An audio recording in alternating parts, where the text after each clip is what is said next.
So the friends, the speakers that we have today in order are Shree Kabir Saxena, who will be speaking on Buddhism, Dr. M.D. Thomas, who will be speaking on Christianity, and Maharishi Goswami Sushilji Mahraj will be speaking on Sanatan Dharm, and I'm happy to say he has joined us now.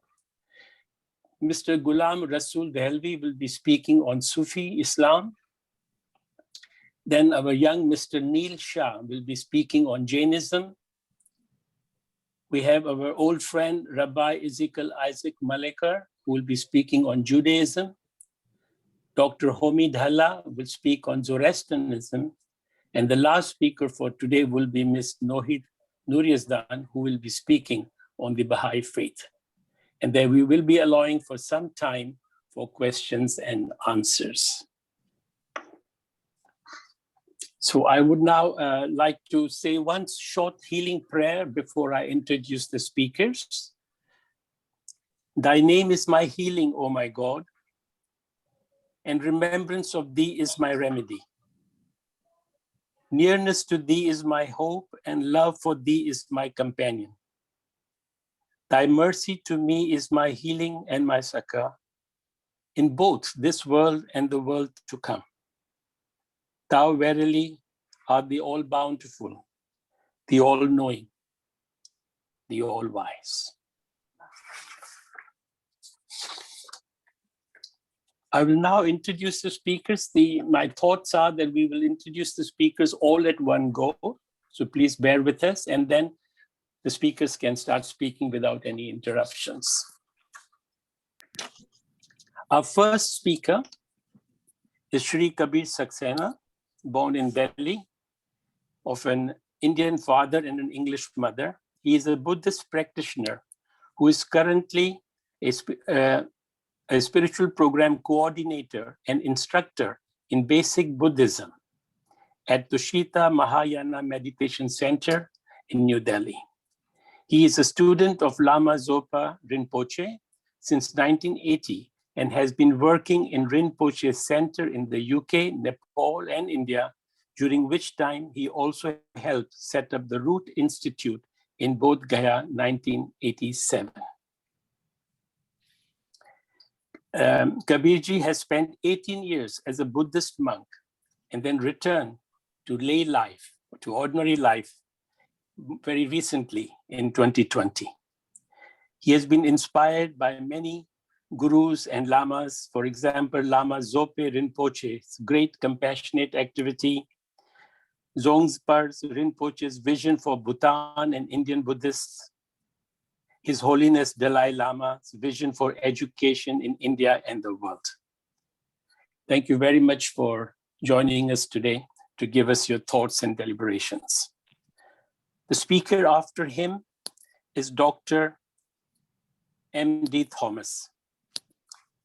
Father Dr. M.D. Thomas is the director of Institute of Harmony and Peace Studies in New Delhi, and has been in interfaith relations,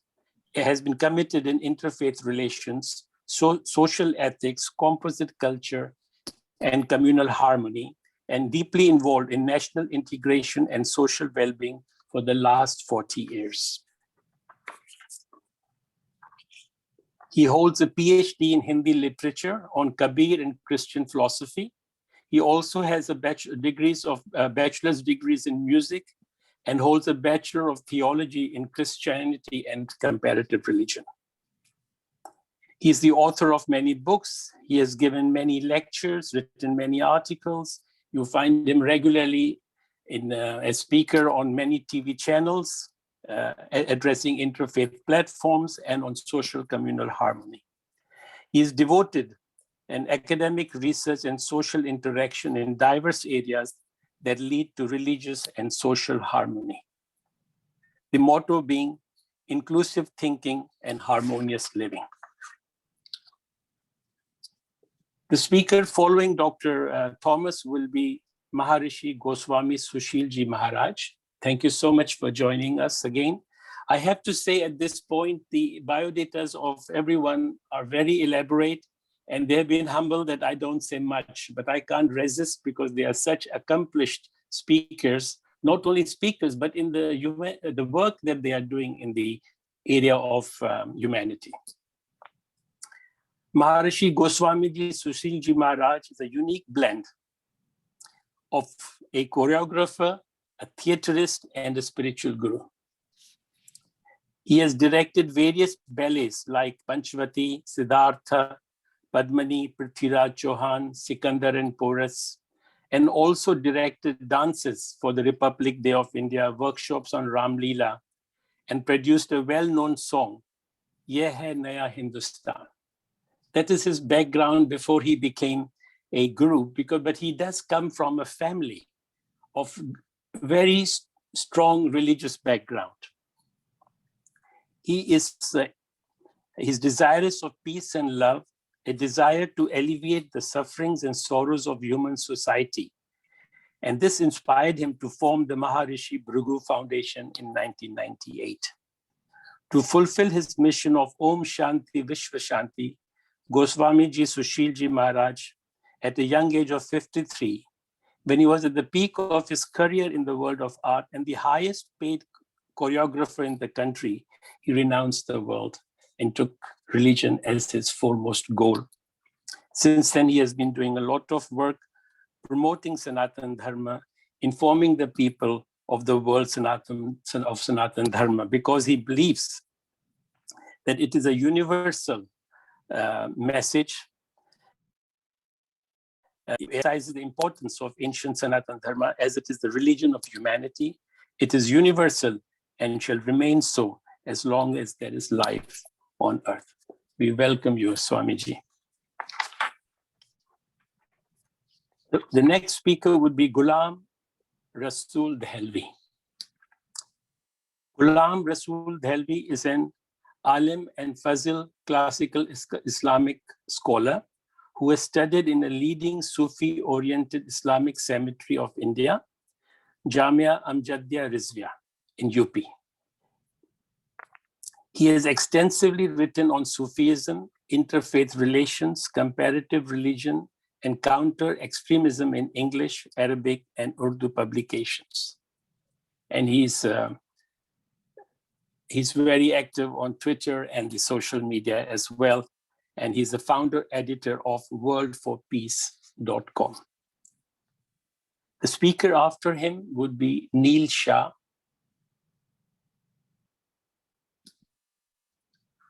Neel Shah has an academic background in engineering, followed by masters in Jain philosophy and diploma in comparative religious studies. He has 8 years experience of studying and teaching diverse perspectives on Jainism. Over the years, he has conducted several seminars on Jainism across various platforms in India, aimed at sharing his knowledge on Jainism, and plays a pivotal role in society to inspire the young as well as the old.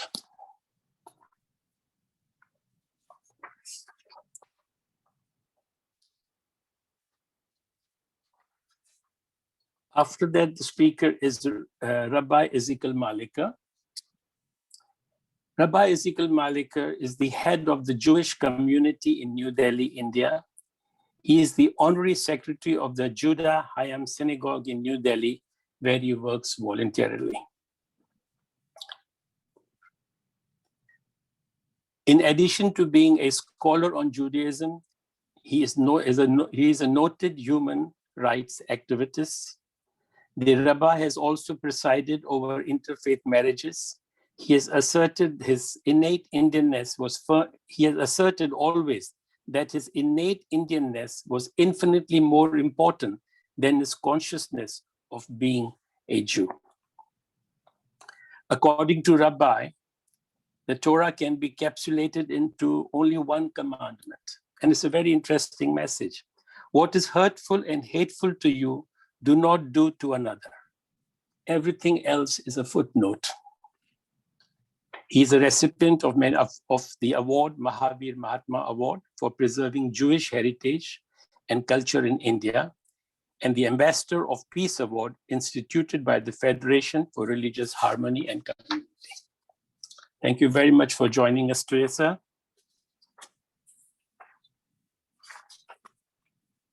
After him, we have Dr. Homi Dhalla. I hope he has been able to join us and is connected. Dr. Homi Dhalla has been active in the interfaith field nationally and internationally for the last 3 decades. He's widely traveled and has spoken in countries such as New York, Oxford, Seoul, and Kazakhstan on interfaith associated committees. He has also served as a representative of the Zoroastrian committee on a committee called FURAC, which was the Foundation for Unity of Religion and Enlightened Citizenship, and organized by the late President of India, Dr. APJ Kalam. He has worked closely with His Holiness the Dalai Lama and interviewed him as well. He has been invited to the Vatican for different seminars by 3 popes, John Paul II, Pope Benedict XVI, and Pope Francis, to name a few. More recently, he was awarded the Mother Teresa Award for Interfaith Harmony. He has spoken on various themes: ecology, human rights, peace, interfaith dialogue, and has been also founder of 2 museums in Udvada and Navsari, and also made a film on the artist Jahangir Sabawala, the well-known artist as well. And finally, we have a speaker, Nohid Nooreyezdaan, who represents the Baha'i faith. She is a senior partner in the Mumbai Baha'i office of AZB and partners with over 25 years of experience. She received her Bachelor of Arts Law from University of London, UK, and is a member of the Bar Council of Maharashtra and Goa. She advises clients on employment, compliance, and investigation, white-collar crime, and real estate matters. She is bolstered with a degree in social work from the Tata Institute of Social Sciences, and also advises and assists charitable organizations such as Teach for India and Antarang Foundation on a pro bono basis on aligning their policies and procedures to Indian law. She serves as a trustee on the board of the Make-A-Wish Foundation and acts as a consultant to the Center for Philanthropy in relation to advising non-profit organizations. Nohid is an active member of the Baha'i community in Mumbai and serves on the Public Affairs Committee of the local of the Baha'is of Mumbai. Thank you for joining us today, Nohid. And friends, with that, I welcome all of you on this platform, the webinar on spiritual healing. And I would like to now take the opportunity of inviting our first speaker, Shree Kabir Saxena, who will speak on this subject from the Buddhist perspective. Thank you very much. To the speakers, when you speak, don't worry whether you can be heard. If at all you're not being heard, I will say so and remind you to unmute your mic. Meanwhile, I request everyone else to mute their mics. Shree Kabir Saxena, please, you're welcome. Thank you very much, everybody. Thank you, Shatrughan Yunani-ji. It's lovely to see some old friends here whom I've met in Delhi. From smiling faces, Dr. Thomas, Ezekiel Saab, Rabbi ji, and Swami ji. Very good to see all of you. Let's start with a silent togetherness, let's say, in which I would just introduce some thoughts which we might have together, which we may share together, reflect on together, since the essence of our meeting is, I think, togetherness, really. That's what the world needs. That's what we all need. So I'd like us to, first of all, be thankful to all of us, the organizers and all of you and everybody attending, because without every single one of you, this does not happen. this webinar does not happen without all of us. And by extension, it couldn't have happened without your parents and your grandparents. So a lot of people are involved in this webinar, going back, thousands of years and more. So we can be grateful to all of them and remember their kindness. They've been kind in giving us this opportunity to be together. So that sense of gratitude can be there. Let's all generate a sense of gratitude towards each other. That would be wonderful. Rather than worrying too much about, do I have enough time to speak? Will I be able to get across all my points? Of course not. How can we in 10 minutes? But we can generate some very good and loving thoughts together so that the whole session is worthwhile. Apart from remembering the kindness of others and the gratitude, I suggest we all rejoice. In England, we used to sing hymns at Christmas. I was brought up in a school where, of course, Christianity was the religion being taught, and the hymns. So rejoicing is a very important facet of Christmas, but I suggest it can be practiced every day when we remember all the good things, all the helpful and kind words and thoughts and actions we may have performed, and which our spiritual friends perform. And when we think of all of the wonderful things that all of you have done, just listening to your biographies, it's wonderful what everyone is doing to help this world, isn't it? This suffering world, to bring harmony and happiness and peace. So we should lift up our hearts and rejoice, thinking how wonderful it is. So please, out of these minutes I have, I would like us to spend 1 minute in silence to remember these facets: the kindness of others, gratitude, and to rejoice. Rejoice in our goodness, your goodness, and everybody else's goodness here. And all of the participants who have, I'm sure, a big, big reservoir of goodness, which they have been sharing with others. So let's spend a minute quietly together.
Sometimes a minute can seem a long time, can't it? And we can have dozens of thoughts in 1 minute.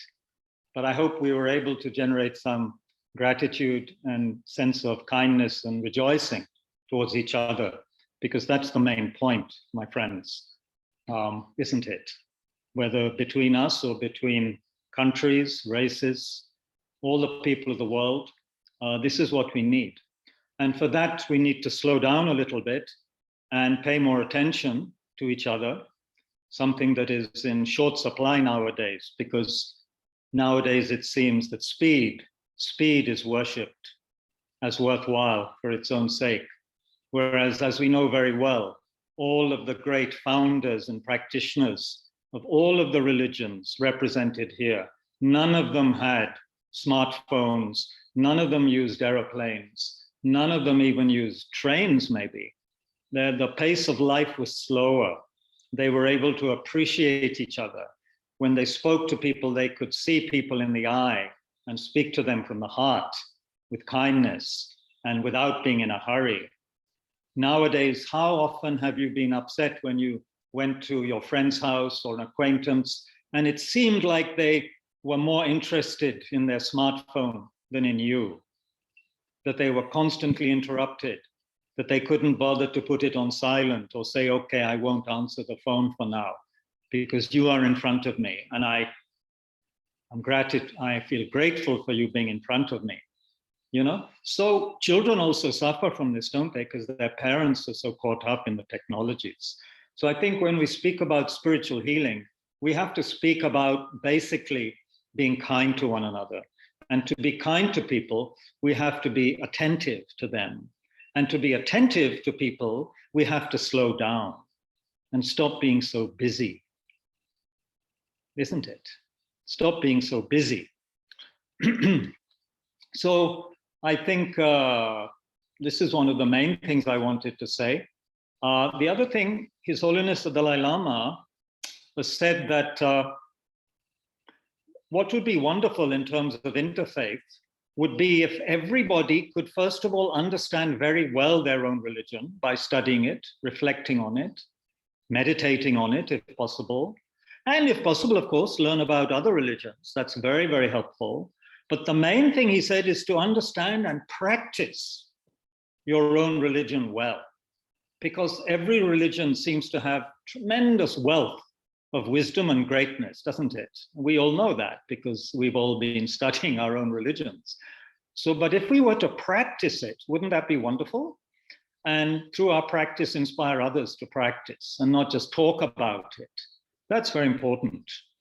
Seems from the biographies that all of us are practicing also and helping others. And this is wonderful. This is really wonderful to hear. So His Holiness Dalai Lama went on to say, to do this, we have to examine our minds again and again and check, what am I thinking? What am I doing? What kind of thought am I having towards the person in front of me? You know, really to check moment by moment, because as you know, the mind goes off in all directions very quickly. Shatrughanji, I'd be very appreciative if you tell me when I have 3 or 4 minutes left, and then I will keep it to the 10 minutes. Where are you? You have 3 to 4. Yeah, you have 3 to 4 minutes from now. Okay, thank you so much. So examine ourselves, and through reflecting and meditating on our teachings that we have, whether it be what you quoted from the Rabbi-ji, or whether it's, love your neighbor as yourself, or whether it is do unto others, whatever it is, do we reflect and make it part of ourselves and practice it or not? This we have to check. And do the thoughts I have during the day correspond to what Christ is saying, or what Baha'u'llah is saying, or what the Prophet says, or what Buddha says, or Christ? Are our actions, are my thoughts corresponding to that? Or am I being petty, competitive, lustful, angry, irritable, impatient? If I am, then I should check that. I should check that, because these qualities are destroying the world, aren't they? This is very simple. This is not new for anyone. I'm just reminding us what we might need to be doing. So intellectually we know, but we have to transform it into strong feeling and then into action. Without action based on it, it's not much use. So education, we all need to be concerned with, as we are, I'm sure, in all the traditions. Today I went up to a Christian school today in Kalimpong and met the headmaster. Didn't have time to talk to him about syllabus and so forth, but I like making contact with people from different educational systems, because the young people of today are going to be in charge of a world that is getting more and more challenged. You know, we have our eyes open, we see what's happening in the world. We need very courageous, kind people who are going to work together fearlessly. We need that now. If we're not preparing children for that, then we have not only destroyed this world, our generation, but we are failing to prepare the new generation to take care of it better. And really then we have a lot on our conscience. So how to help children flower in goodness, to use Jiddu Krishnamurti's words. That's very, very important. We can do that in many ways. We can remember we all have what we call the Buddha nature in Buddhism. You could say we all have Krishna consciousness within, hidden, Christ consciousness. We have it hidden. We have to find it. We have to use it, transform it, make it effective in the world to help others. So this is all I need to say, really. Everything else is simply commentary. It's like, I think, is it the Torah? What is it that says, love your neighbor or something? The rest is just commentary. But of course, the commentary is very important. The devil is in the details, as they say. So we do need some details. But I think I've said really what I want to say, that we need that togetherness. We need to pay attention so that we can develop compassion, love, and wisdom properly in the service of others. And let us have a spiritual togetherness amongst all of us, and not a competitiveness, isn't it? We're not here to increase the numbers of our faith. That shouldn't be the main concern. The main concern should be harmony, should be kindness, together with wisdom. And I think if we all work together towards that and help our young people to generate these qualities, then I think we will have a more harmonious, a kinder, and a wiser world. Thank you all so very much. Lovely. Thank you so much. Thank you very much for bringing us there to the level of the individual, really, where you have gone as far as to suggest that young people from the school should be taught such values such as compassion, love, and wisdom so that they can face the world of tomorrow. And you also dwelt a lot on self-reflection and to be conscious of one's action and this fast-paced life. And that we are so well connected and yet not as close as we should be. Thank you so much. If I could now invite Dr. M.D. Thomas to speak. Thank you, Dr. M.D. Thomas. Esteemed leaders from different religions and friends, I wish to compliment the Baha'i Spiritual Assembly of Mumbai for organizing this great webinar on spiritual healing. I also wish to thank Mr. Jivananiji for having me introduced to this session. Though I am scheduled to represent Christianity, I wouldn't be going to categories of Christianity, but I wish to, maybe in line with the essence of Christianity, of course, I wish to discuss on the theme which will make sense to all traditions, even beyond all boundaries. The word spiritual negates its belonging to the physical world. It refers to the world of thoughts, imaginations, perceptions, beliefs, feelings, convictions, and experiences.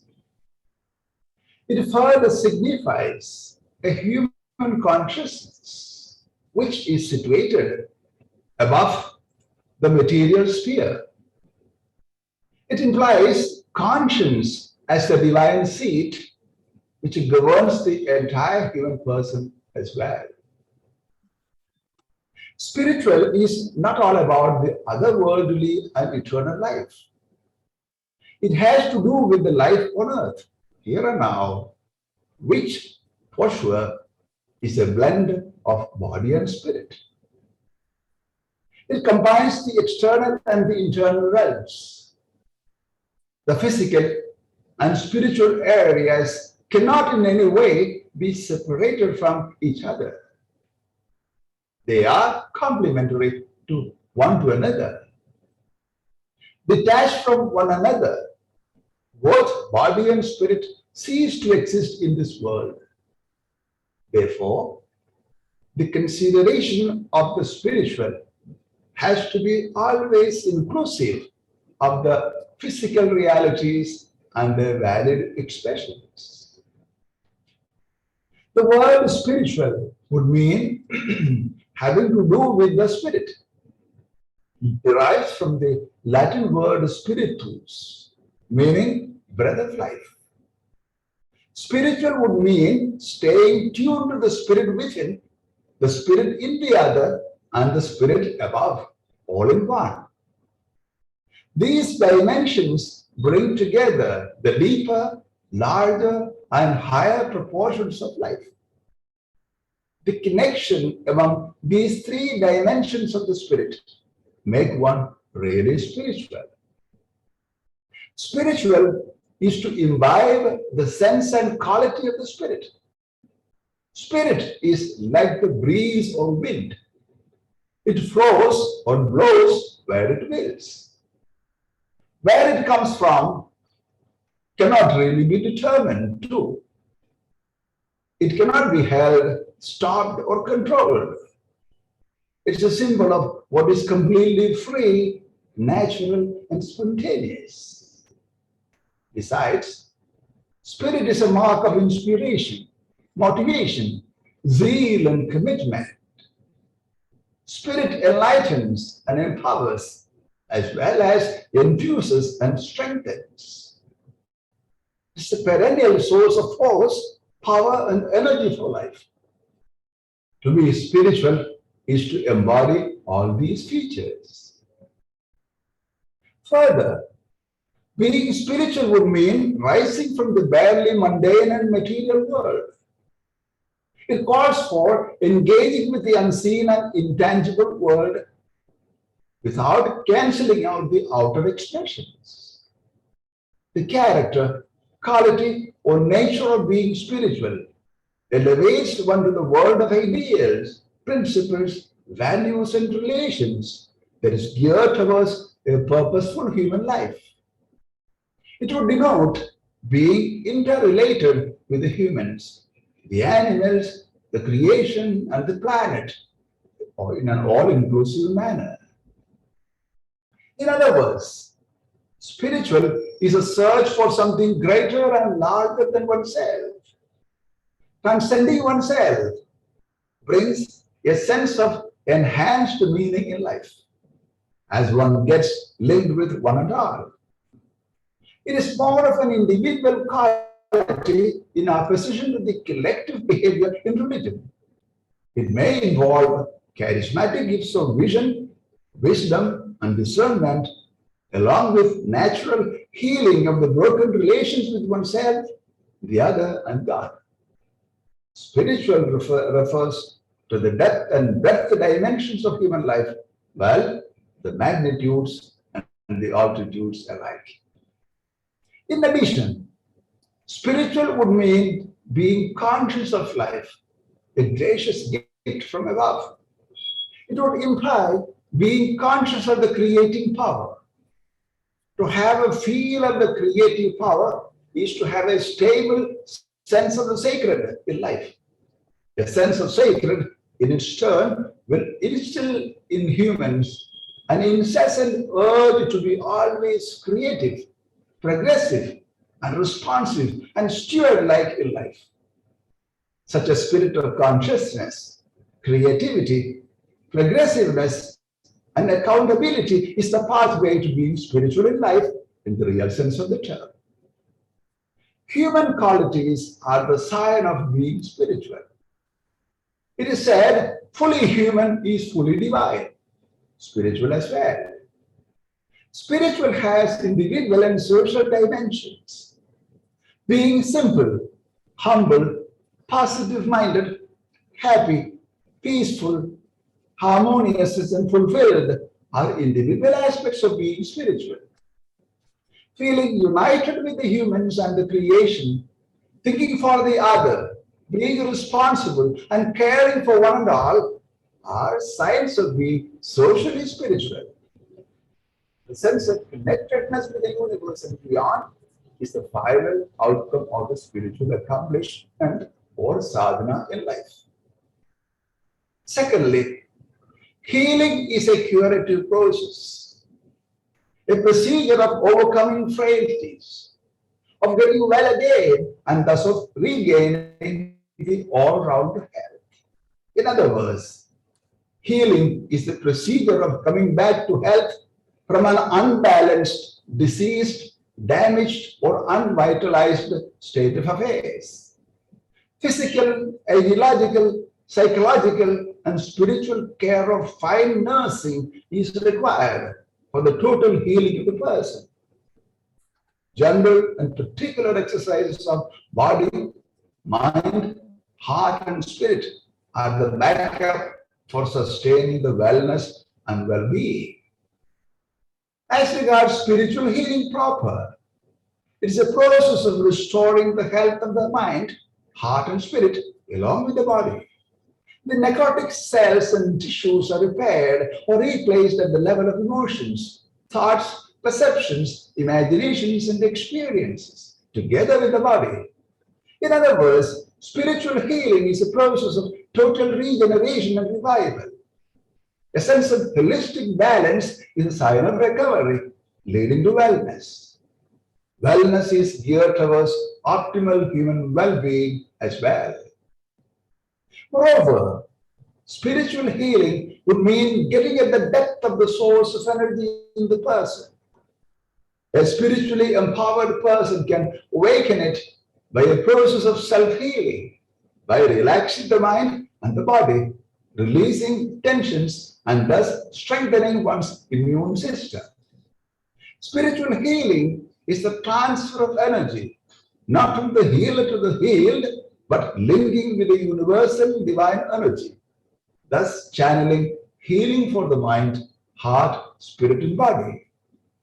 The spiritual healing at the individual level is certified by the spirit of social harmony with the human world, family, community, nation, and society, along with the entire system of creation.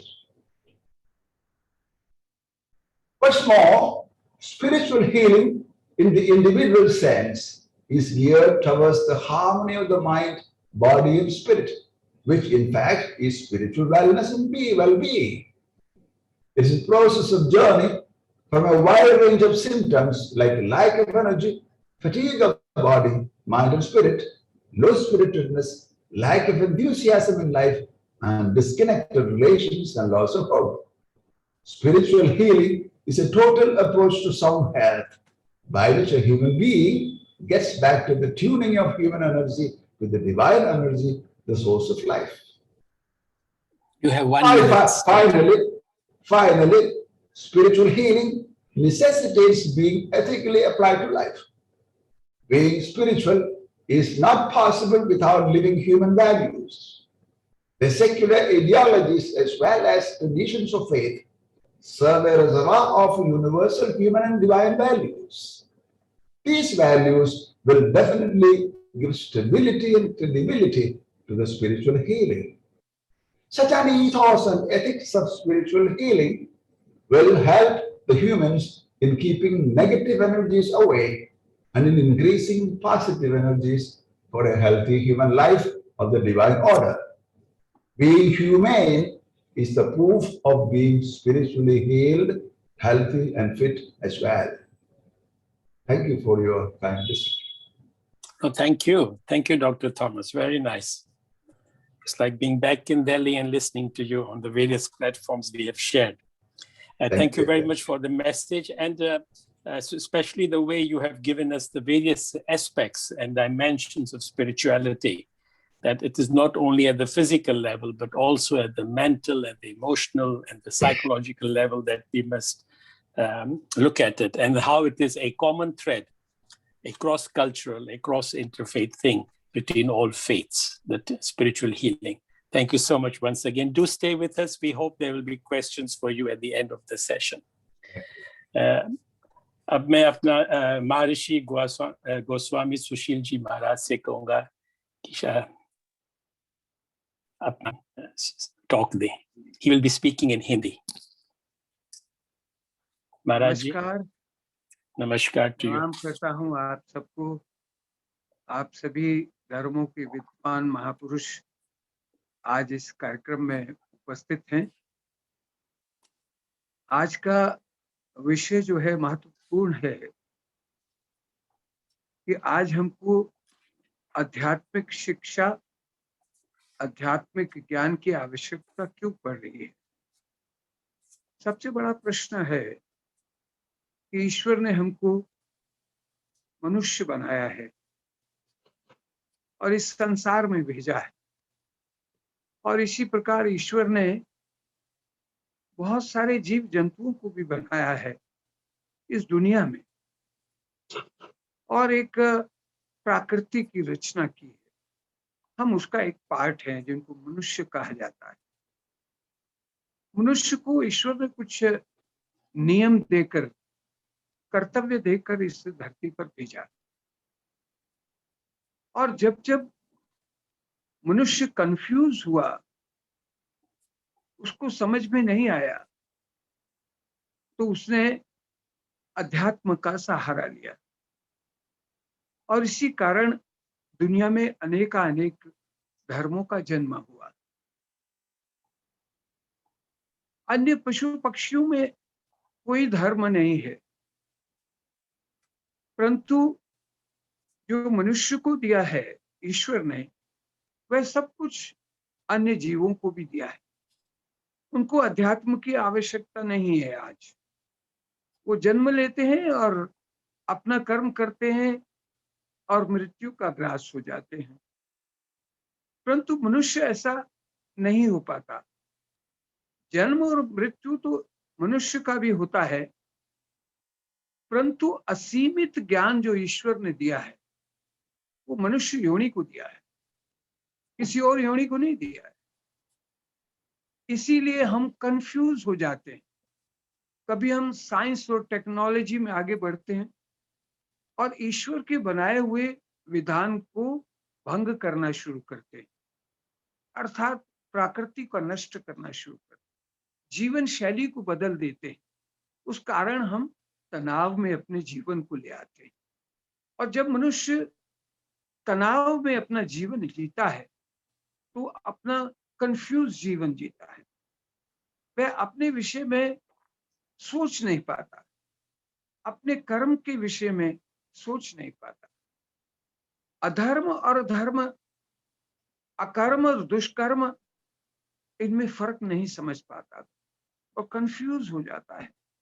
तब अध्यात्म शिक्षा की आवश्यकता पड़ती है मनुष्य को। आज पूरा संसार मनुष्य पर अत्याचार के लिए परेशान है, धर्म के लिए नहीं। धर्म के लिए होता तो एक ही धर्म को मानने वाले एक ही धर्म के लोगों को क्यों मार रहे हैं? क्या कारण है? ये कारण है आध्यात्मिक ज्ञान का ना होना। क्योंकि कोई भी धर्म मानवता का धर्म है, जितना भी धर्म है मनुष्य के लिए है। फिर मनुष्य धार्मिक होकर भी अपने धर्म का पालन नहीं कर रहा है, और जब नहीं कर रहा है तो उसको अध्यात्म की आवश्यकता है, मेडिटेशन की आवश्यकता है, समाधि में जाने की जरूरत है, उसको विचार करने की जरूरत है। मैं क्या कर रहा हूँ? मुझे ईश्वर ने इस दुनिया में किस काम के लिए भेजा था, और मैं क्या कर रहा हूँ? जो मेरे धर्म में अधर्म माना जाता है, वह कार्य आज धर्म को मानने वाला कर रहा है। तो ये धर्म का अर्थ समाप्त हो, और इसीलिए हमें आध्यात्मिक ज्ञान की जरूरत पड़ती है। आज जो हमारे धर्म गुरु हैं, आप सब लोग, हम लोग जो विश्वास करते हैं ईश्वर में, उसकी बनाई हुई रचनाओं में, उसके बनाए हुए विधान को हम मानते हैं, और फिर भी जब हम अनिष्ट करते हैं तो हम धार्मिक नहीं, अधार्मिक हो जाते हैं। और आज वही दुनिया में हो रहा है, मनुष्य ही मनुष्य को मार रहा है।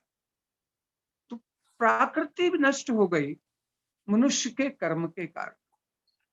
भगवान श्री कृष्ण ने गीता में लिखा है, कर्मण्ये राधिका से, अर्थात जो कर्म करता है उसकी फल की इच्छा मत कर, सत्कर्म कर, और फल की इच्छा ना करते हुए फल मेरे ऊपर छोड़ दे, मैं अच्छा फल दूंगा, अच्छा परिणाम दूंगा, तू सत्कर्म कर।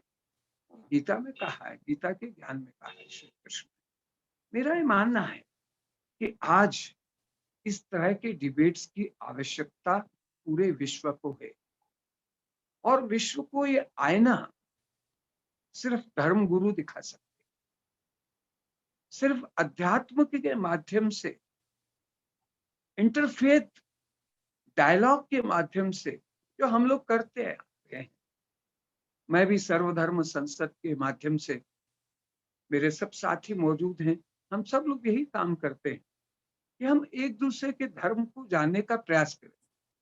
अगर हम एक दूसरे के धर्म को जानने का प्रयास करेंगे तो अधर्म नहीं होगा, मनुष्य मनुष्य को नहीं मारेगा, मनुष्य मनुष्य के नजदीक आएगा, वो अध्यात्म की ओर आएगा, ज्ञान की ओर आएगा, प्रकृति को बचाने की ओर आएगा, सिंप्लिसिटी में आएगा, तो ईश्वर की आराधना हो जाएगी। और जब ईश्वर की आराधना हो जाएगी तो मनुष्य देह मिलने के बाद मोक्ष की प्राप्ति होगी। आवागमन का जो चक्र है, पता नहीं कितने हमारे धर्म में मानते हैं, सनातन धर्म में, कि हम बहुत सारी योनियों में से होकर मनुष्य योनि में आते हैं। उसमें कहते हैं 84 लाख योनियां। अब वो भाव 84 लाख ही होगा ऐसा नहीं है, यानी कि इतनी योनियां ईश्वर ने बनाई हैं, हम उसकी गिनती नहीं कर सकते। और सारी योनियों में ईश्वर ने बराबर दिया, आहार, निद्रा, भय, मैथुन, 4 चीजों प्रकृति ने, ईश्वर ने सबको दी। जो जीव जो शरीर लेकर पृथ्वी पर आता है, वो जानवर हो, पशु हो, पक्षी हो या ये सारी चीजें ईश्वर ने बांट के सबको बराबर दी। अब असीमित ज्ञान का मिसयूज मनुष्य कर रहा है, इसलिए अध्यात्म का महत्व बढ़ गया है। आध्यात्मिक होना, अध्यात्म को समझना, ईश्वर को मानना, ईश्वर की प्रेयर करना और ईश्वर का ध्यान करते हुए अपनी सोच को बदलना, इसकी आज सख्त आवश्यकता है। और उसको धर्म गुरुओं द्वारा, अलग अलग धर्म को मानने वाले गुरु द्वारा इंटरफेथ डायलॉग, सर्वधर्म संभाव को लेकर दुनिया को मैसेज देना होगा। आपका धन्यवाद करना चाहता हूं कि आपने बहुत सुंदर विषय लेकर इसको किया है। I am really thankful to you, but I am sorry, I am not in a position to speak much in English. So that's why I'm speaking Hindi, to convey my feelings to you, my internal feeling, whatsoever I have. So once again, thank you very much to all.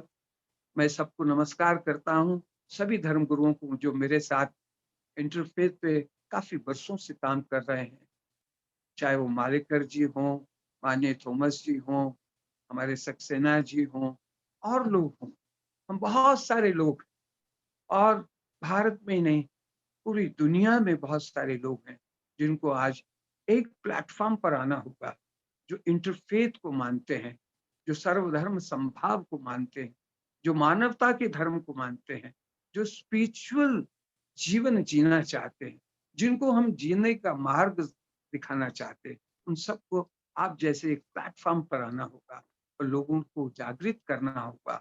आओ मिलकर एक साथ चले।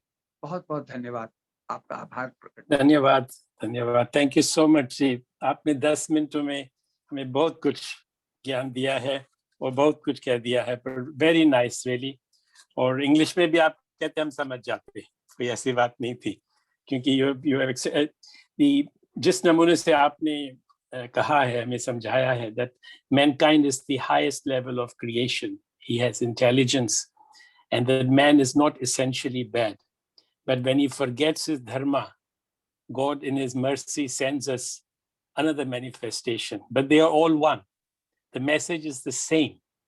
And because mankind is not able to understand spirituality, God sends us another prophet of God as well, and they are all one. You have also told us that how it is not just talking about conflict between one religion and another, but there is common in human, conflict is common in human beings, that they fight when even they are of the same faith. So a lot has to be done for us inside. The human beings have to understand the purpose of life and the purpose of the religion and the purpose of what is the true dharma. Thank you so much for being with us, and I hope आप आखिर तक रहेंगे। मुझे उम्मीद है कि आपके लिए कुछ सवाल जरूर उठेंगे। Thank you so much for joining us today. अब मैं नेक्स्ट स्पीकर को इनवाइट करना चाहता हूँ। If I can welcome Ghulam Rasool Dehlvi, please. You will be speaking on Sufi-Islam. Thank you. Thank you so much.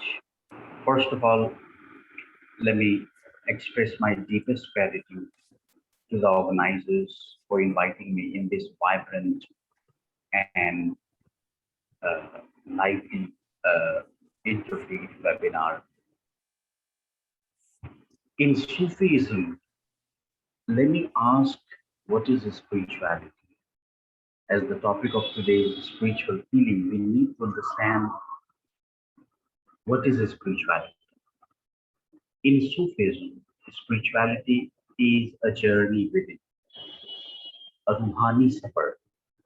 As a spiritual master, Shams Tabrizi, the Sufi master of the famous Jalaluddin Rumi, says, and I quote him, he says in his poetry, wherever you go, east, west, north, or south, think of it as a journey into yourself.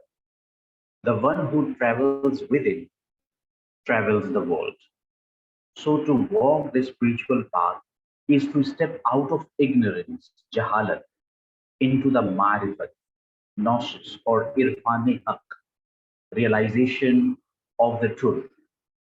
And while the spiritual journey has been a part of our existence since time immemorial, it has now in India transformed into a blend of faith traditions, diverse, multicultural, plural, where the divinity in all its diversity merges into a desire to explore. And here comes the merger between the creator and the creations, what we call the Indic tradition of Advait, or similarly in Sufism we call it Wahdatul Wujud, unity of the existence. Here in India, this merger has been translated into reality.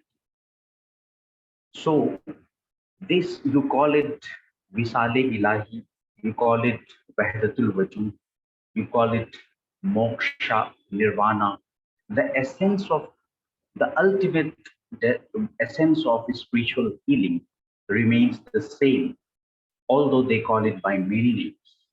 But to achieve this ultimate essence, there is no better way than healing the humankind. And what is the best way to heal the humankind? In Sufism, it is to heal the hearts rather than minds, rather than bodies, before the bodies. Before you heal the bodies, you have to heal human hearts. So Persian Sufi poet and mystic Jalaluddin Rumi says in his poetry, Tu baraye wasl kardan amadi, Tu baraye wasl kardan amadi, Ne baraye fasl kardan amadi. Thou have come to the world to unite hearts, not to divide them. This is the core Islamic mysticism or Sufism. And I think the true religion, the true spirituality does not divine, it rather unites the hearts. It is through our union with the divine, which is manifested through our interconnectedness, harmony, and beautiful synergy with one another. Here I am reminded of what Baba Farid once told his disciple, his murid, who presented a pair of scissors to Baba Farid. Baba Farid refused to accept and said, "O murid, give me a needle, not a scissor. We, the Sufis, are the people who stitch, sew, and join. We do not cut and divide." This is the broader notion of spiritual healing in Sufism. Being a needle, not scissor, is the actual meaning of spiritual healing. Stitching, not cutting, and not dividing is the spirituality in Sufism. In fact, in Sufism, spiritual healing is the consequence of a conquest in an inner battle, innermost soul. There is a battle, a war within, a battle between the spiritual and material forces constantly, which exist in ourselves. You fight for it, strive for it, insist upon it, and sometimes you travel around the world looking for it. You have to participate relentlessly in its manifestation, in the manifestations of divine healings. And once you have achieved a state of spiritual solace, spiritual healing and happiness, you must maintain it. You must pursue it. Never miss out on it. You must be ever cognizant, ever conscious, and constantly aware of it in your actions, in your thoughts, in your deeds, even in your moments. So in the search of spiritual solace, people around the world, from, if you take it, take the example of India, from Rameshwaram to the Ghats of Varanasi, from the largest Sufi shrine in India, Ajmer Sharif in Rajasthan, to the spiritual shrines of other faith traditions, including Buddhism, Jainism, Sikhism, Judaism, Christianity, and Baha'i faith tradition. The spiritual healing experiences, although they range from the religious, intellectual, and those which are centered on textual, etc., they all come to one and only conclusion, and that is union with the divine, Wahdatul Wajud, unity of existence, and Advait. These are inner yearnings for a deeper, closer personal relationship with the divine, something which is higher than ourselves, but not at all separate from us. And when it comes to spiritual healing, how can we forget the prime importance, the paramount significance of India, a land of mystics, Sufis, and rishis, and saliks and yogis, a multicultural, multi-religious, plural, diverse society is aptly called, we must regard it, the spiritual capital of the world. We are living in a spiritual capital of the world, about which Amir Khusro has rightly said, India from head to toe is a picture of heaven. Recently, we have celebrated India's 75th Independence Day with great joy and gaiety. August 15 was the day when we Indians began to breathe the air of freedom, fresh air. However, we tend to forget the remarkable contributions of the mystics who have built our nation, those Indian mystics who gave us the actual freedom, the innermost soul's freedom, the spiritual freedom, the Ruhani Azad. We tend to forget them, especially on Independence Day. A great many Indian mystics, from Khwaja Gharib Nawaz Moinuddin Chishti of Ajmer, to Baba Fariduddin of Pakpatan, to Delhi's Khwaja Qutbuddin Bakhtiyar Khaki, to Hazrat Nizamuddin Auliya, Chirag Dehlavi, and mystics of other faith traditions, Guru Nanak or Kabir, and what they have given us freedom of soul, freedom of spirit, freedom of consciousness, which must be celebrated in letter and spirit. But unfortunately, most regrettably, the true spirit of the freedom, spiritual freedom, is beginning to wane. It has been reduced only to occasional shrine visitation, commercialized spirituality, organized Sufism, organized and commercialized spiritual visitations, or observance of particular routine rituals and festivals. So today's Sufis and mystics have lost the vibrant, spiritual healings which were there at an experiential level. Meditation, muraqabah, moderation in thought and practice. So these we desperately need.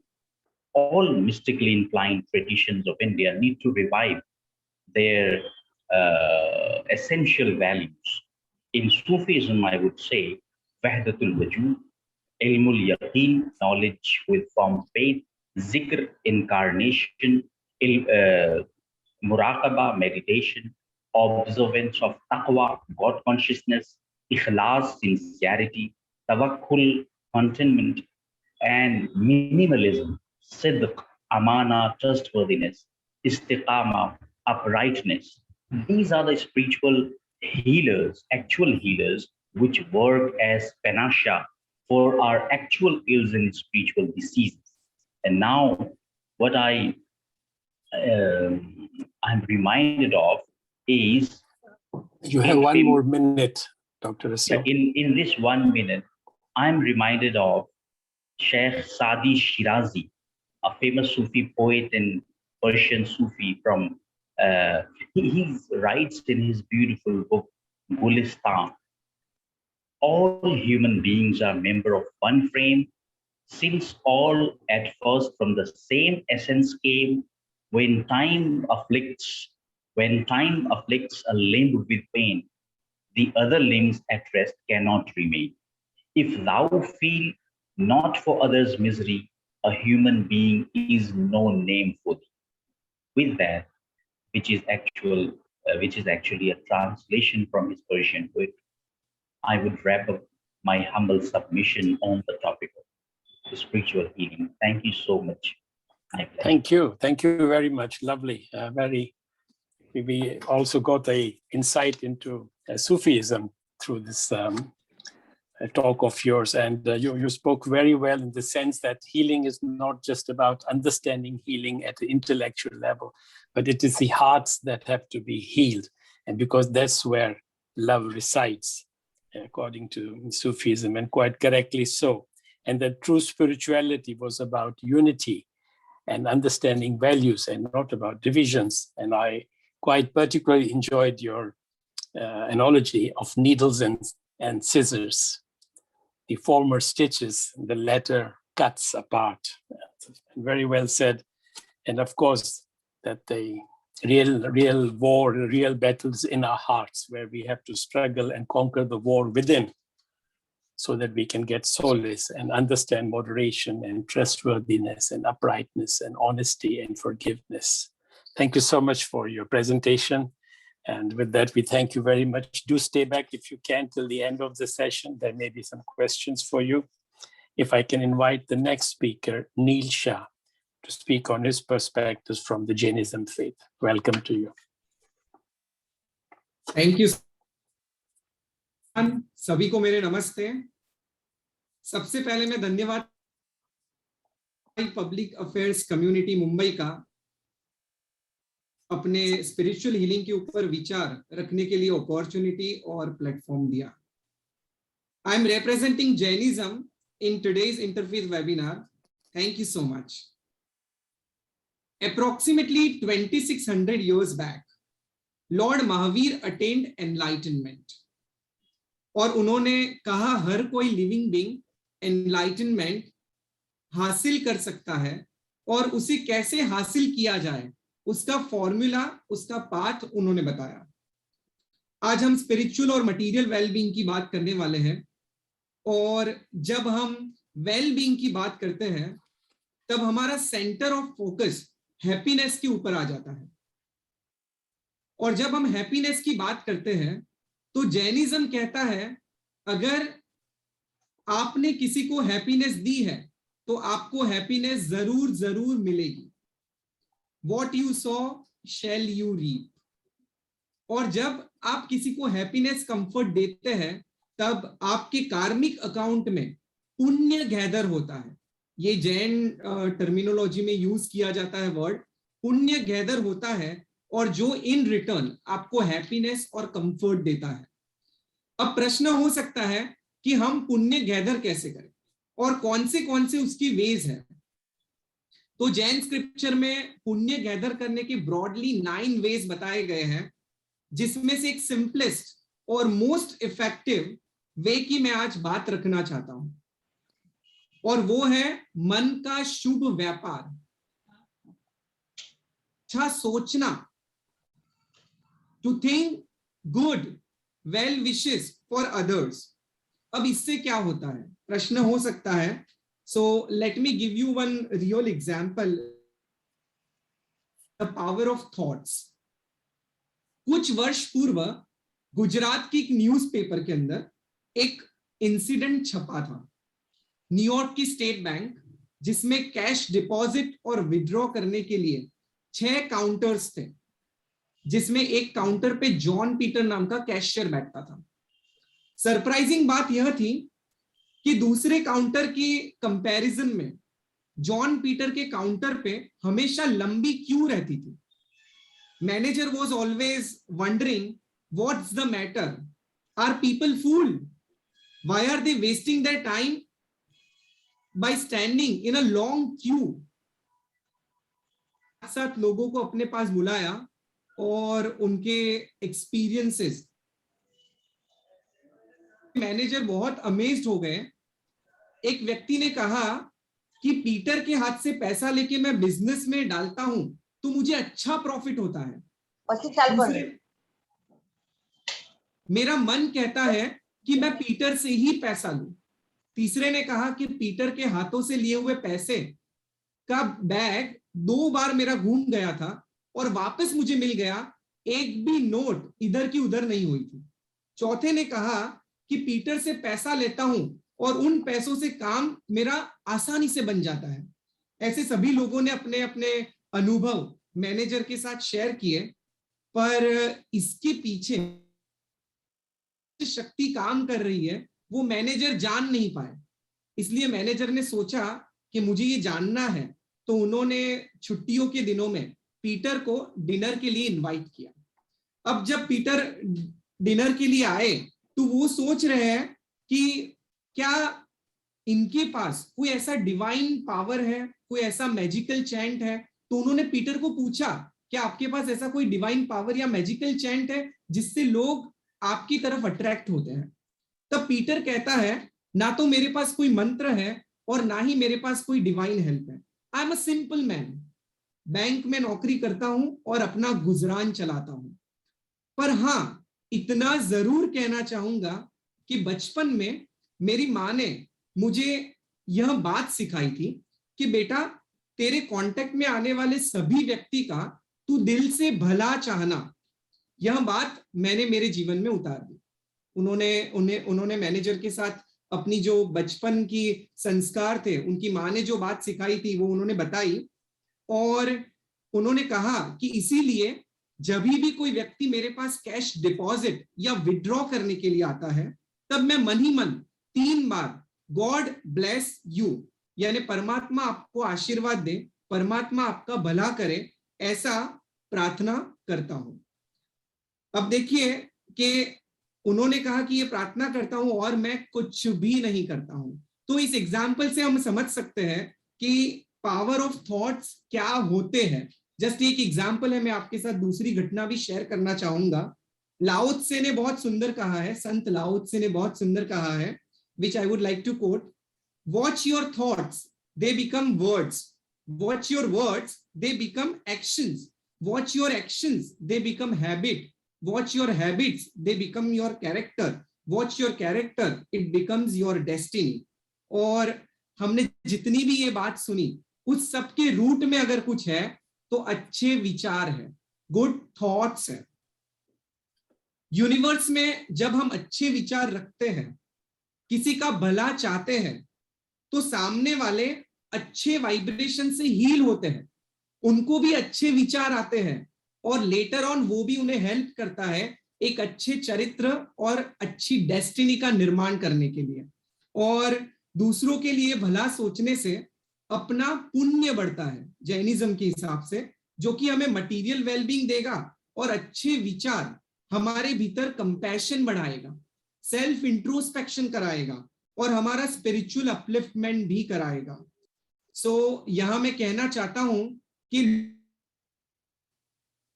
Help तो हमें करना ही चाहिए physically, but वहां कुछ limitations भी आते हैं. पर जब हम वेल विशेस की बात करते हैं तो उसके अंदर ऐसे कोई लिमिटेशंस नहीं है. आप every day and everyone can practice this at least for 2 minutes daily, सो हम आज एक रिजोल्यूशन ले सकते हैं आज के इंटरफेथ वेबिनार से कि मिनिमम 2 मिनट्स हम लोग यूनिवर्स की जितने भी लिविंग बींग्स हैं सभी के लिए वेल विशेस साझा करेंगे। सबका मंगल हो, सबका कल्याण हो, सबका भला हो। आप अपनी ओन लैंग्वेज के अंदर, मदर टंग के अंदर इसको प्रैक्टिस कर सकते हैं। ये बहुत ही एक पावरफुल टूल है to help yourself and to help the universe. अब मैं एक दूसरी बात करना चाहूंगा। I would like to share another concept of forgiveness in Jainism. आपके पास 1 मिनट है और। हाँ, फॉरगिवनेस इन जैनिज्म। कुछ ही दिन बाद जैनों का एक मोस्ट इंपॉर्टेंट फेस्टिवल आ रहा है जिसे पर्यूषण पर्व कहा जाता है, जो 8 डेज का होता है। और उसमें सबसे इंपॉर्टेंट जो कॉन्सेप्ट होता है वो क्षमापना का होता है। यानी कि जब 8th डे होता है तो जैन एक में को मिच्छामि दुक्कडम कहते हैं, यानी कि आस्किंग फॉर फॉरगिवनेस। तो ये कॉन्सेप्ट इतना ब्यूटीफुल मुझे लगता है, और इसके लिए जैनिज्म में एक बहुत अच्छा श्लोक भी दिया है जो प्राकृत लैंग्वेज में है। मैं आप सबसे शेयर करना चाहूंगा। खामेमि सव्व जीवे सव्वे जीवा खमंतु में मित्ति में सव्व भूएसु वैरम मज्जन के नहीं। अर्थात मैं सभी जीवों से क्षमा मांगता हूं जिनको मैंने हर्ट किया हो। मैं सभी जीवों को क्षमा देता हूं अगर मैं किसी की वजह से हर्ट हुआ हूं। सभी जीव मेरे मित्र हैं, कोई भी मेरा एनिमी नहीं है, कोई भी मेरा शत्रु नहीं है। तो मुझे थॉट्स इतने अच्छे लगते हैं कि ऐसे लगता है कि एवरीडे अगर हम ये प्रैक्टिस करें तो हमें स्पिरिचुअल रिलेशनशिप हीलिंग के लिए बहुत हेल्पफुल हो सकता है। इसके ऊपर बहुत सारे रिसर्च भी हुए हैं, और आपने टेलीपैथी का कॉन्सेप्ट भी सुना होगा। तो जैनिज्म में थॉट्स को पार्टिकल्स कहा गया है, यानी कि ऐसे पार्टिकल्स जो लाइट की स्पीड से भी ज्यादा स्पीड में ट्रैवल कर सकते हैं, तो ये वंडर कर सकते हैं। सो मैं सबसे कहना चाहता हूं कि इसके ऊपर थोड़ा चिंतन करें, और अगर हम डेली हमारे लाइफ में इसको इंकॉर्पोरेट कर सके और यूनिवर्स के लिए जितनी वेल विशेस सेंड कर सके उतनी वेल विशेस सेंड करें, तो ये वेल विशेस सभी को टच करेगी कहीं ना कहीं, और कहीं ना कहीं उनको हेल्प करेगी, उनको भी अच्छे थॉट्स के लिए हेल्प करेगी, और ये चेन स्प्रेड होते होते हमारे खुद की हीलिंग के लिए भी हेल्प करेगी और यूनिवर्सल हीलिंग के लिए भी हमें हेल्प करेगी। तो मैं 2 पॉइंट से आज मेरी बातें यहाँ रखता हूँ। थैंक यू सो मच बहाई कम्युनिटी, मुझे आपने फिर एक बार प्यार से सुना, और यहाँ पे जितने भी विद्वान और वक्ता उपस्थित है वो सभी मेरे से एज में और अनुभव में और ज्ञान में वरिष्ठ है, बड़े हैं, और उन सभी ने भी मुझे प्यार से सुना और सभी दर्शकों ने सुना। उस बदल सभी का मैं धन्यवाद करता हूँ और मेरी बात को यहाँ विराम देता हूँ। Thank you so much.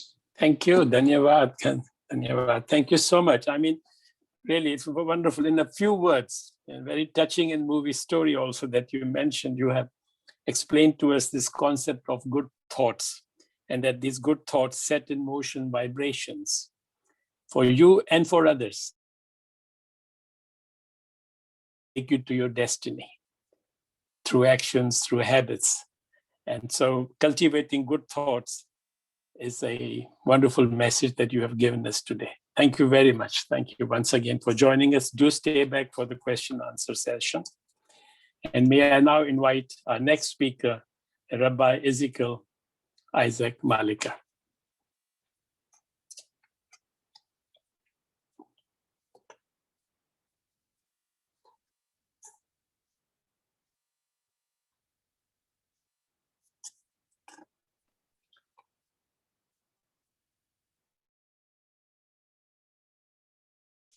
Rabbi Ezekiel, oh, there you are. Thank you very much. Yes, please go ahead and give your presentation. Thank you very much. Yes.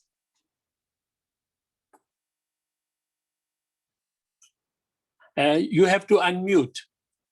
Now you are good. Now speak. Okay. Yes. Yeah. Wonderful. Yes, yes. Thank you. At the outset, I would like to thanks the Baha'i Public Affairs Mumbai and my very dearest and the very old friend, Mr. Shatrugna Juvnani, because he is the only person who calls me by my first name, Ezekiel. So I love him and thank you very much. And I greet everyone by saying Shalom. Shalom means peace unto you. And today being a Shabbat, you know, every Shabbat we have the Torah reading in the synagogue. So today we were at the end of the last book of the Torah, Deuteronomy. We were discussing And God promised all the Jews that I will give you everything except spirituality. Why did he say, I will give you everything, but not the spirituality? Now you have to understand that God created all of us in his own image and likeness. And how is God? What is the description of God? You will find in Psalm 103 and Psalm 145. How is God? God is merciful. God is compassionate. God is slow to anger, abundance in love, tolerant, forgiveness. So God said, unless and until you follow all my virtues in your day-to-day life, then only you will be able to attain the spirituality. Of course, Mr. Junani has already explained about the Torah. What is hateful and hurtful to you, do not do to others. It is said in the Lashon Hora, if you are not able to appreciate good words, do not say the bad words. Do not talk about the gossiping. To completely avoid the gossiping. Then tikkun olam. Tikkun olam is every person has been given a task to alter this word, amend the word, to change the word, to improve the word. That is what. And what is the spirituality? Spirituality for me is a science of soul. Spirituality, our life is full of struggle, full of conflict. What is life? What is the purpose of life? What is the meaning of life? How to lead life happily? What is the guidance?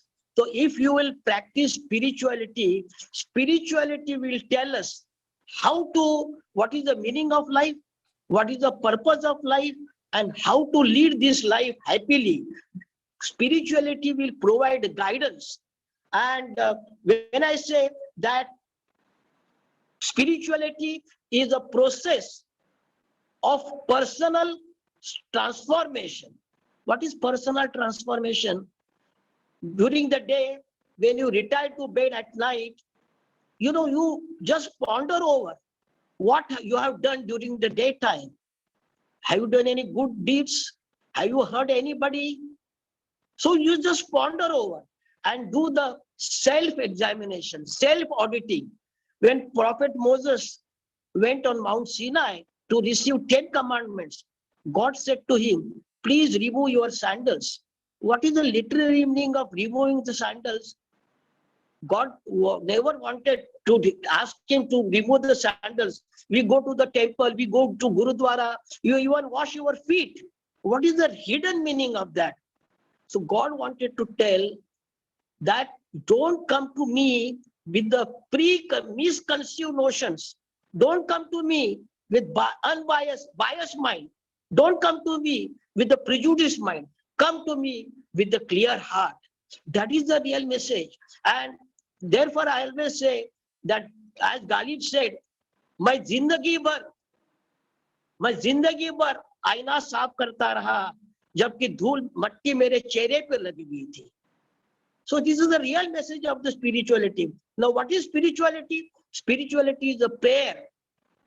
I would like to tell you, during the last 1.5 years, there were many patients suffering from the COVID-19 and incurable diseases. There is a prayer in Judaism, Refuah Shelema. I have been reciting that prayer, and by the grace of God, almost everyone got cured. Because why? Because prayer is a ladder which takes us close to God. But prarthana kaisi honi chahiye? According to the Deuteronomy chapter 6, thou shalt love thy God, thy Lord, with heart, soul and mind. किसी कवि ने कहा है, जो मुख से गाते हैं उसे गीत कहते हैं, जो कंठ से गाते हैं उसे वंदना कहते हैं, और जो हृदय से गाते हैं उसे प्रार्थना कहते हैं. तो प्रार्थना होनी चाहिए. Then devotion, affirmation, repentance. Now my brother has said from the Jainism that this year we have the Yom Kippur, asking for forgiveness. You have to admit your guilt, whatever your inadequacies, whatever your shortcomings, but that Repentance should be the true repentance, tolerant. But when I don't like this word tolerant, because there is a Urdu word, tolerant means bardasht karna. Main usko bardasht kar raha. Why tolerant? That person is not to be tolerated, but still I am tolerating him. So why do you say that I want to tolerate him? Say accept him, forgiveness, and how to control your anger, passion, and emotions. If you have anger for 1 minute, you are going to affect, or it will destroy your 5 hours of immunity power. So please control your anger. That is the real message of the spirituality. And what is spirituality? Spirituality is wisdom. Spirituality is enlightenment. It purifies our mind. It promotes righteousness. It gives us true happiness. It gives us peace. The Hebrew word for life is chaim. Chaim is numerical value is 18. What is life? Life has 2 aspects. One is the outer life, that is the spirit, materialistic life, and one is the inner life. Inner life is inner life, inner sound, inner peace, enlightenment. Now I will talk about the physical health and the mental and the emotional health. Having worked in many hospitals as a member of the ethics committee, I find if somebody goes to the doctor, whether it is a private doctor or to the hospital, 30% that illness is only about the physical health, but 70% is your mental and emotional health. So therefore, I always say, emotional affects your immunity power, your willpower. Have positive emotions, you will get the positive effect. Have the negative emotions, you will get the negative effects. And so you have to follow that whatever you have to follow the law of nature. What is the law of nature? When you take the food has to be digested, and after a day or even on the same day, it will come out. Water, you drink water, after 5-6 hours, water will come out of your body. Air, every fraction of the second, you inhale, then you have to exhale. Similarly, don't have the negative thoughts in your mind and soul, because negative thoughts will have psychosomatic diseases. And people come to me, they say, there's a fear. What is fear? What is stress? Fear or stress is a body's reaction to challenge or demand. Body is stimulated to produce. If you are having a stress, your body will release the stress hormones. And people talk about the disappointment, anxiety, worry, anger. Do not have any expectations from anyone. If you will have no expectations, you will not have any stress, you will not have any disappointment, and people will be happy. So, but we must apply the biological, economical, philosophical, and religious approach to the happiness. There are 4 happy hormones in our body. In our feet, if you do the exercise, there is a body really creates that hormone. Dopamine, little appreciation or big task. Serotonin, helping others. Oxytocin, meeting the friends, like that pyar ki jhappi. Meet the children, your pet dogs, animals, give them love. And God has already given us that 5 branded things. I know that Ezekiel ji, everyone is busy. Everyone is busy, decorating, making the face very beautiful. And there are 5 things given by the God. Your voice for the prayer, your lips for speaking the truth, your eyes for compassion and mercy, your face for smile, and your hands for charity. And at the end, I would say, जिस्म को तो बहुत सवर चुके हो तुम, जिस्म को तो बहुत सवर चुके हो तुम, अब रूह का श्रृंगार कीजिए, फूल को शाख से मत तोड़िए, उसके खुशबुओं का आनंद ले लीजिए. But by the time we realize that there is a soul in our body, It is too late. It is time for us to depart this world.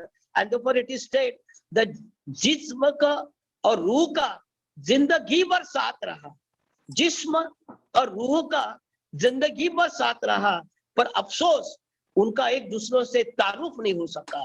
तो try to know your heart. Heart is in your body. Try to make friendship with your heart, and I'm sure you will be leading a very happy, joyous, harmonious, and may God bless you all with 120 years of life. Shalom. Thank you. Thank you so much. Always a pleasure and very wonderful way. Shalom. Good night. Thank you. And giving it a poetic touch as well. And Rabbi, Shalom, you spoke shalom. about shalom to everyone. Yeah, shalom to everyone. Wonderful that you have all joined. Thank you so much. Rabbi, before I call, I just recap a little bit. Quite obviously, I will not be able to do justice, but yet you spoke very clearly about the beauty within. And that's what spirituality should be seen as the science of the soul. And we tend to concentrate a lot to our outer beings and not to our inner being, and not even to our inner thoughts. Sometimes we lie to ourselves. And that's why it's a good reminder that you gave us that at the end of the day, we must do a self-audit. Like even the Baha'i writings say, bring your self-account to your account each day. So you know what good or bad you have done for improvement, because God is always forgiving.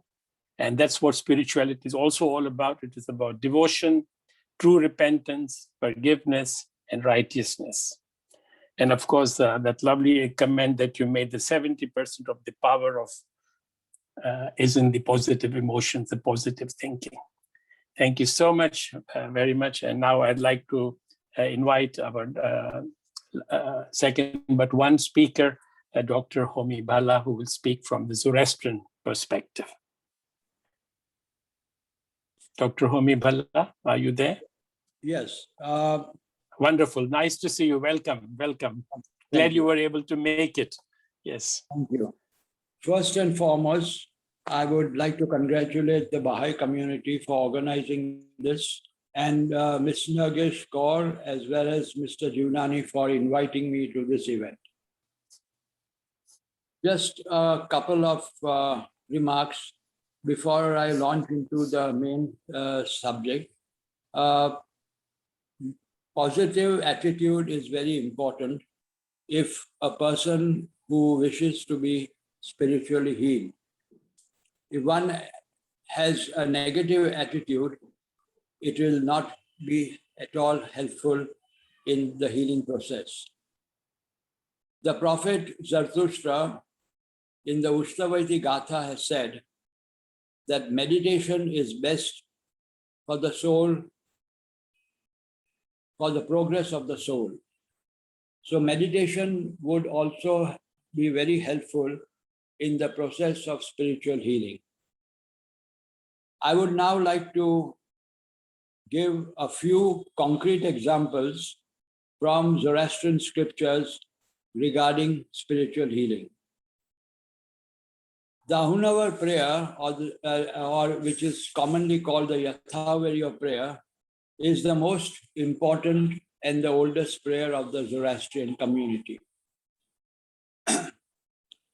There are a number of references to the Ahunavar prayer, and one of them I would like to quote is Ahunem Verim Tanum Paiti, which means that the Ahunavar prayer protects the body. The other prayer is Hazam Garam Besajanam Behuvare Besajanam, which is to be recited thrice, which also refers to the fact of healing of the body and the mind and the soul. The brief translation is, may the Lord grant unto the true worshipper health of body, mind, and soul 1,000-fold. No, nay, 10,000-fold. A very important prayer again, which is referred to is the Hormuz Yes prayer, which speaks about the qualities of God, Ahura Mazda. In one of the paragraphs, we come across the 20 names of Ahura Mazda. And the 18th name is, I am the best healer. So when one leaves the healing process with faith and devotion and love to God, to Ahura Mazda, it can work miracles. Another prayer which is recited by many Zoroastrians to this day is the Adibesh Riyas prayer. One of the paragraphs in the Adibesh Riyas again refers very pointedly to spiritual healing. It says, Asho Baishazo, Dato Baishazo, Kereto Baishazo, Urvaro Baishazo, Mantro Baishazo. Baishazo Nam, Baishazo Temo. After referring to the various forms of healing which was practiced, the last line says that spiritual healing is the best and most effective through mantra or through prayer. After the Adibesh Riyas prayer is recited, there is another short prayer called the Adibesh Riyasni Nirang.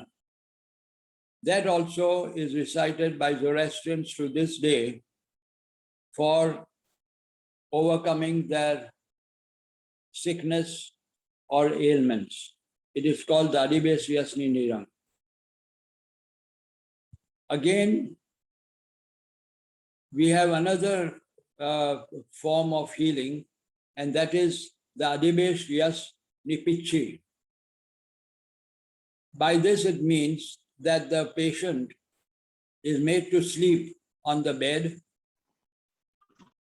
and the person who is reciting the prayer takes a hanky or a clean piece of cloth and moves it very slowly from the head to the foot, reciting the Adibesh Riyas and the Adibesh Riyasni Nirang.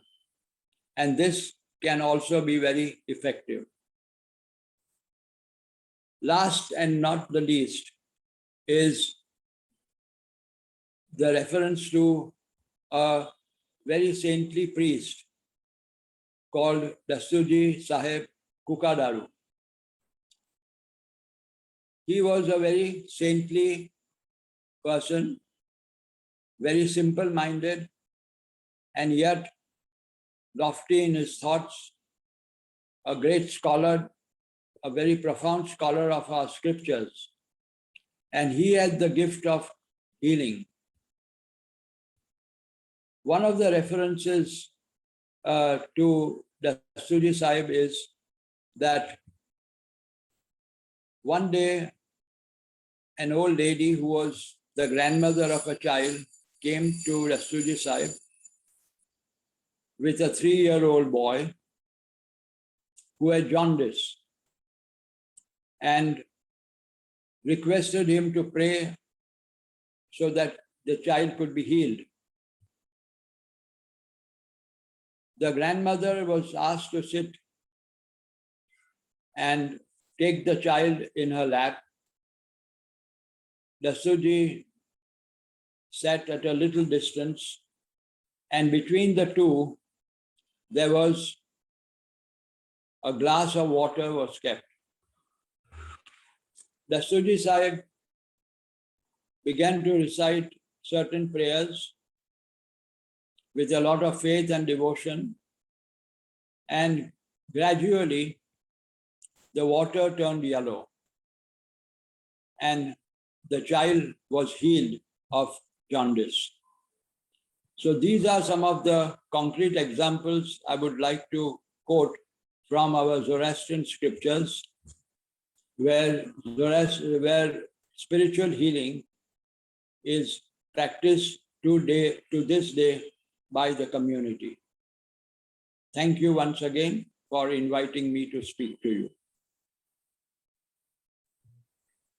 Thank you, Thank you, Dr. Dhalla ji.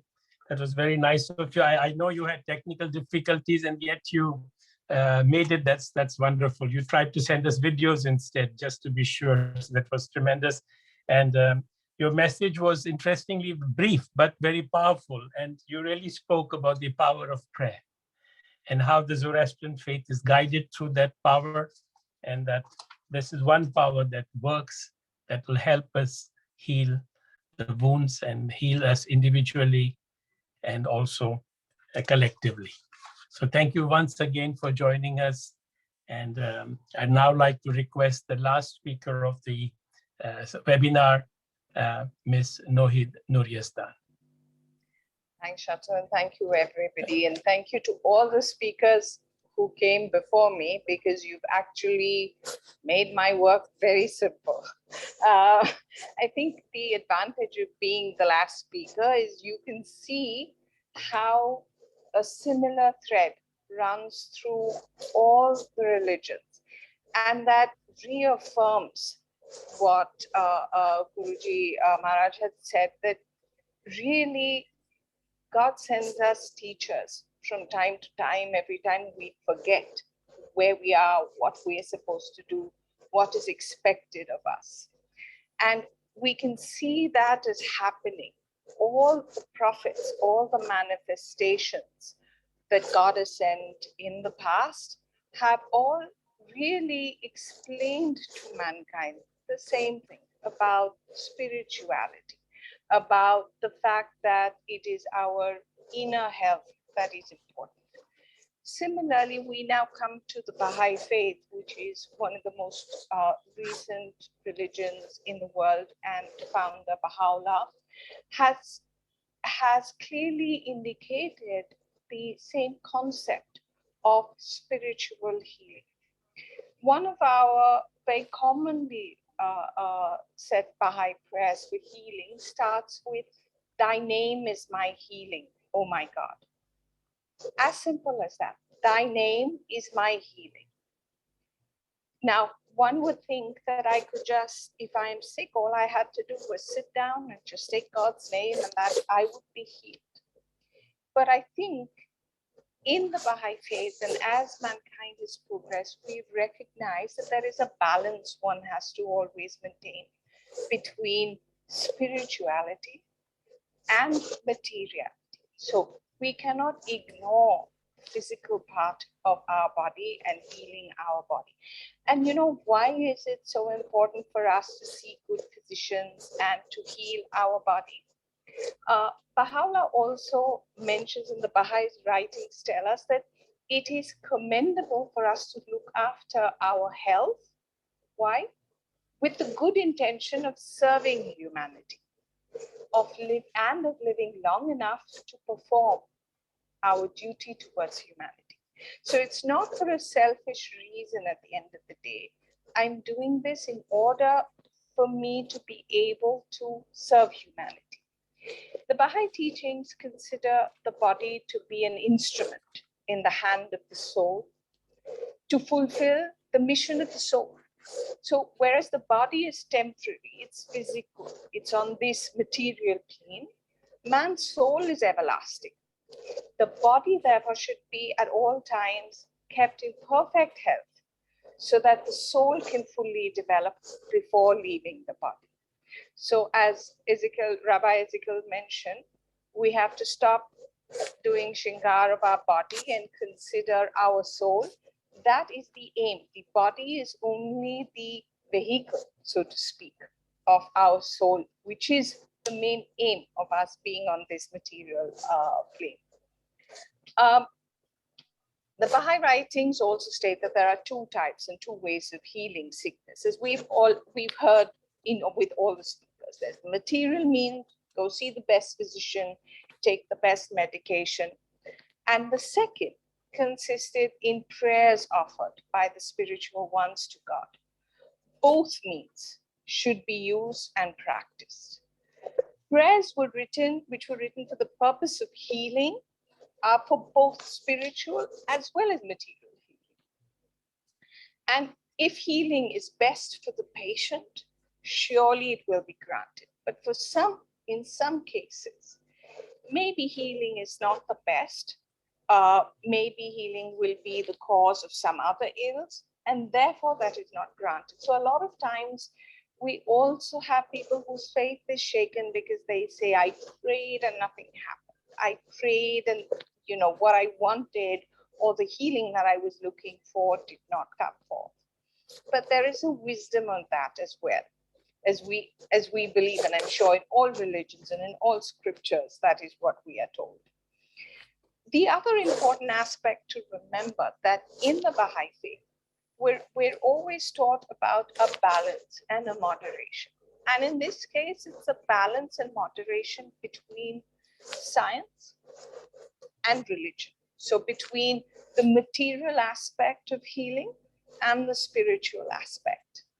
Speaking on this, Abdul Baha, who is the eldest son of Baha'u'llah, the founder of the Baha'i faith, said, if religion were contrary to logical reason, then it would cease to be a religion and merely be a tradition. It would become superstition. Religion and science are like two wings upon which our intelligence can soar into the heights with which the whole human soul can progress. It is not possible to fly with one wing alone. Should a man try to fly with the wing of religion alone, ignoring science, he would quickly fall into the quagmire of superstition. Whilst on the other hand, if he were to only try and fly on the wing of science, he would make no progress, but would fall in the despairing slough of materialism. So a balance between what we have in terms of science and the development that we see, as well as in spiritual reality, is what is required. What seems clear, it goes on to say, is that how we address health is deeply interconnected with other issues surrounding our society. And we see today that really how, when we're talking about health, when we're talking about spiritual healing, we see that what has impacted it is the way how our society treats the poor, how race impacts our access to food, how consumerism has resulted in us literally falling sick, okay, and how we utilize medicine and view wellness. Both science and religion really offer useful tools for the progress of this multifaceted endeavor. The other issue that I'd like to spend a little time on, and I know it's been a while, a long program, but just keep this in mind, that the other thing, and I think Maharaj Goswamiji said it very well, that what we see is the sickness and the illness that is ailing the world today. In fact, right way back, Baha'u'llah has said, I quote, he says, we can perceive how the whole human race is encompassed with great and incalculable afflictions. We see it languishing on its bed of sickness, sore tired and disillusioned. They that are intoxicated by self-conceit have interposed themselves between it and the divine, infallible physician. Witness how they have entangled all men, themselves included, in the mesh of their devices. They can neither discover the cause of the disease, nor do they have any knowledge of the remedy. They have conceived the straight to be crooked and imagined their friend as enemy. Bottom line, we have the cure, we have the prescription that is given to us by the divine physician, which are the manifestations of God who have come from time to time and told us what we need to do in order for our mind, our souls, and our body to be healthy. We just forget about it. We don't follow it. We allow our self-conceit. We allow our ego. We allow our superstitions, our thoughts to come in between it. Were we to lift those veils, we would see it very clearly and would be able to address the ills that we see around us. In fact, Abdul Baha tells us, if thou wishes to know the true remedy, which will heal man from all sickness and will give him the health of the divine kingdom, know that it is the precepts and the teachings of God. Focus thine attention upon them. It's as simple as that. Focus your attention on the teachings that we have been given by the manifestation. That, in essence, will take care of all the illness, maybe not physical, but at least the spiritual illness that ails the world and that contributes to the material illness. I'll stop here. I think there was a brief chant that I had thought it would be nice for us to listen, but I'm not sure if we have time for that. Oh, we do. All right. We do. Thank you. Thank you, everyone. Thank you, Nohid.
Thank you very much. Thank you, Nohid, for your presentation as well. I mean, to try and say anything to that would dilute anything that you said, and the very powerful statements you made. So I must say, I must repeat what you said, was that the true remedy lay in understanding and practicing the precepts and teachings of God. And even when we pray to God, we should pray without any attachment and leave that healing to the will of God. And of course, that our purpose was service to humanity, and body is only a means. We take care of it, we look after it the best we can. and rely on the power of prayer if it fails us. So thank you so much to Nohid and to all the speakers who have given us some brilliant thoughts and ideas to reflect upon. With that, we are already into 2 hours, and I don't know if there's enough time to have a question and answers. A couple of some of the speakers are still there. And if there's any quick question that we can have, there is a hand raised from Firoz. I think it could be Firoz Bakhtiar. Would you like to come in, Firozji? Am I audible? Yes, you're audible. Please. Thank you. Thank you. Yeah. Thank you, Shatrughanji. Thank you. Very brief, very brief. I have a question from Mr. Ezekiel Malekar. Once he actually spoke during this international yoga meet about thanking God, because we always demand from God, but when it comes time to thank him, that department actually is vacant. Nothing is there. So the department of demanding is always full to capacity, but the department where thanksgiving is to be given to God through letter or whatever. So I just want to, I request Ezekiel Sahib to say those few words once again, that we should keep on thanking God, not just keep on demanding and demanding. If you remember only. Yes, Physical G is there. Please come in. Otherwise, any of the other speakers are most welcome to respond to this question about remembering to thank God as well and not always have a shopping list when we are saying our prayers. I believe Dr. Thomas is there and Nohid is also there. I think it's... He has to unmute. Ezekiel has to unmute. I think, yes. I think the Rabbi needs to give his views. Rabbi, unmute yourself, sir. Okay, now I'm audible? Yes. Very much. Very much, sir. I always say, when you come to the synagogue or go to any place of worship, when you pray to God, do not ask for anything for yourself. Always say God, that ask for somebody is not well, somebody wants a success in the examination, but always express your gratitude. When you go at the end of the day, always express your thanks, gratitude to God. God, whatever you have given, express your thanks, gratitude. Because human tendency, when our desire, when our wishes gets fulfilled, we never go to the synagogue, we never go to any place of worship to thank God. So you must always, every day, when you retire to the bed, always express your gratitude to God. God, you have given us the food. And I remember a very short story. A little girl, she was told by her parents, her name was Jessica, when you go to sleep, before that you must thank God. She started thanking God. She closed her eyes. Oh God, thank you very much for looking after me, looking after my brother and my friends. Thanks for giving us the fruit. Then she paused for a minute. Then mother said, darling, what happened? Why did you stop? She said, Mummy, I am asking God, please take care of yourself. If something happens to you, then what will happen to us? So that innocence has to come in the prayer. Because, the God is not visible. God is invisible. But prayer is a ladder which takes us very close to God. But prayer has to be said, as I said repeatedly, it has to be said from your heart, soul, and mind all together. Because some people can passion. Prayer is not a fashion. Prayer is actually your devotion. And that devotion you must always express. Never think that God has not fulfilled your wish or desire. God is always there. But you must have faith and trust in God. Thank you. Jivani if I could be given just a simple word in the sideline, I think Ezekiel ji, that was a lovely story. If you give me 3 seconds, I'll just narrate it.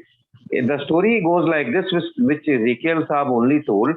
He said the department of demand in God's in heaven, that is always full, you know, all the time. Many workers are there. The department of dispatch is also very busy, you know, all full. Yes. People are dispatching, you know, God's grace and God's grant and God's blessing. But the department of thanksgiving, that is totally vacant. Nobody is working because people, after having got their demand, they don't thank God. Thank you for your. You know, there are three departments in the heaven, and once I dreamt, why not I take a trip to heaven? When I was taken to the first compartment, that compartment receives all the requests, all the demands from our side. Then there were thousands of angels working there. Then second department, your demands or your requests are put forth before the God. Then God sends his blessings. And there are also thousands of angels working. The third compartment, only one angel, that too she was sleeping over the table. So I asked, why there is only one angel and she's sleeping? So that the angel said, oh no, this department is a thanks receiving department. When your demands, your wishes are fulfilled, no one comes to synagogue or to the masjid or mandir, gurudwara, to express his gratitude. So that we must always express our gratitude to God. Thank you with that. Thank you so much for the information of everyone. He is the chancellor. I also want to thank. He is the chancellor of the university. Thank you. Thank you, sir. All right. Thank you very much. Now you remember that story well. Yeah. I want to thank everyone, really, all the speakers. I want to thank the Baha'i Local Spiritual Assembly, the Baha'i Public Affairs Committee, the audience, and the many beautiful comments of appreciation that have come on the chat line. And really, there is no room for us extending this further. There was a question from Kamchi Martel, but unfortunately, we have to regret at this moment. So thank you, everyone, for coming in, and goodbye, and be safe. Thank you very much, everyone. Thank you very much for joining us. Thank you so much. Thank you for the wonderful program. Presentation. Very enlightening. Thank you. Thank you. Enlightening indeed. Wonderful. Thank you so much for Thank organizing. you Please very keep much.